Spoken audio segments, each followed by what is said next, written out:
mga kabakes, halina po at samahan ninyo akong gumawa ng aking first bento combo cake design. So, kung bago ka pa lang dito sa aking YouTube channel and hindi ka pa nakakapag-subscribe, click the subscribe button below para lagi kang updated sa aking mga videos. So, ito nga palang mga kabakes na ating gagawin is bento combo. Ang design is McQueen. So, sabi ni customer, ako na raw yung bahala basta racing car yung kanyang design. So, ito nga pala ay dadalhin sa Mongpong Island. So, kaya't kailangan na secure natin itong cake na ito dahil sasakay pa siya ng bangka para papunta sa isla. Kaya ang ginawa ko is naglagay ako ng glucose syrup dito sa ating paper na pinaglalagay ng bento, and of course, naglagay rin tayo ng 4 milk tea straw as a dowel and as a support dito sa ating cake. So, usually, lagi rin naman ako naglalagay ng dowel pero pa isa-isa lang.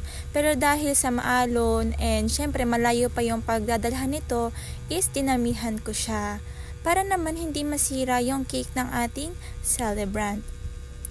So, mga kabakes, ito nga pala is kauna-unahan kong bento combo. So, dati ayaw ko talagang gumawa kasi sabi ko baka masyadong ano ba yung tawag dun? Baka hindi ako kumita dito sa cake na ito. And of course is masyadong mabalam ata siya. Tapos wala rin akong lalagyan ng box, pero since ayan, gusto ko rin ma-try, ay pwede naman po yung box ng 12 holes yung butas nung box ng cupcake, yung cupcake box na nabibili natin.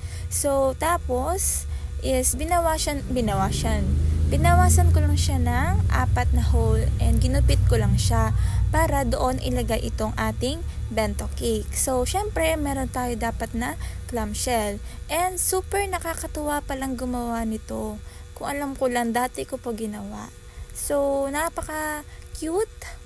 Napaka-bilis lang din gawin. So, pero sa akin, medyo mabagal to. Parang, ang time na na-consume ko dito is katulad rin nung malalaking cakes. Kasi, first time kong gumawa. And, ayan, lalagyan din natin ng glucose syrup itong ating clamshell para nakadikit yung ating bento combo.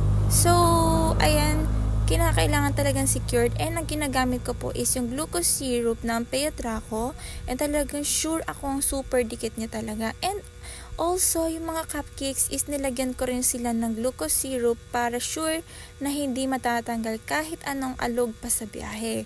And kasi yung kumuha rin nito sa atin dito sa amin is yung Purbahi Express, yung kinokontak lang na motorcycle na delivery rider, ganon. So, yun lang din yung kumuha, and syempre, walang ibang maghahawak. Nilagay lang nila dun sa box nila sa likod, kaya talagang super sinecure ko itong ating cake. So, nakakatuwa kasi ay wala talagang suggested design kung ano yung design ni customer. Basta ako na raw ang bahala gumawa or designan yung cake, basta combination of color red, white, and black. So, ayan nga, inalug-alug ko para makita ninyo na super dikit at talagang secure itong ating cake.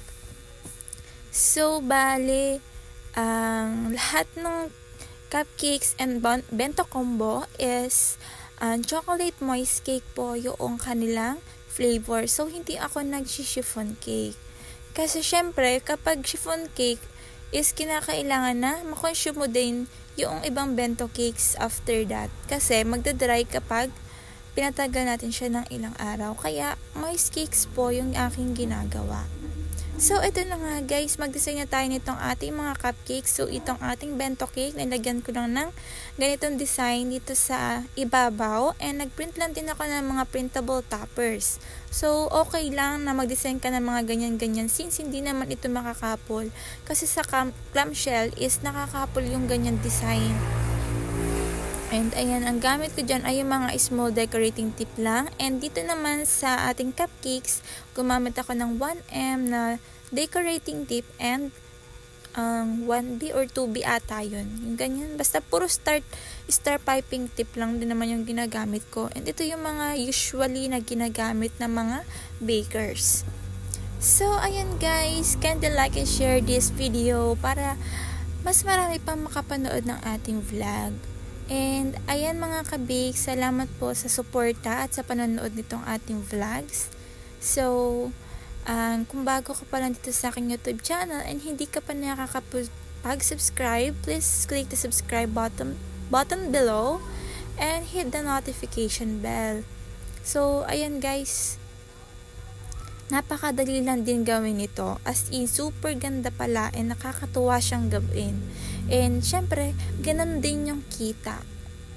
So, ayan guys. Ang nagamit ko dito, Chef Master John na black diamond. Dati, ang gamit ko is black charcoal. Pero, napakahirap niyang paitimin. Yung parang ganyang kaitim. So, kasi yung pagkakaano niya is parang abo. Unlike nitong black diamond na kahit kaunti lang yung ilagay mo is super tingkad na nung pagka-black niya. And ayan, naglagay na tayo ng mga printable toppers. So, 2 years old na si baby. And talagang ito ay nung monthly milestone hanggang sa first birthday is talagang sa akin po in-order yung kanyang cake. Kaya thank you so much kay Ate Ruby Ann. So, ayan. Ito na nga pala mga kabiks, itong ating first bento combo cake, which is ang theme is McQueen theme. So, happy second birthday! Isaiah Chavin, and more birthdays to come, and thank you so much po sa panonood mga viewers.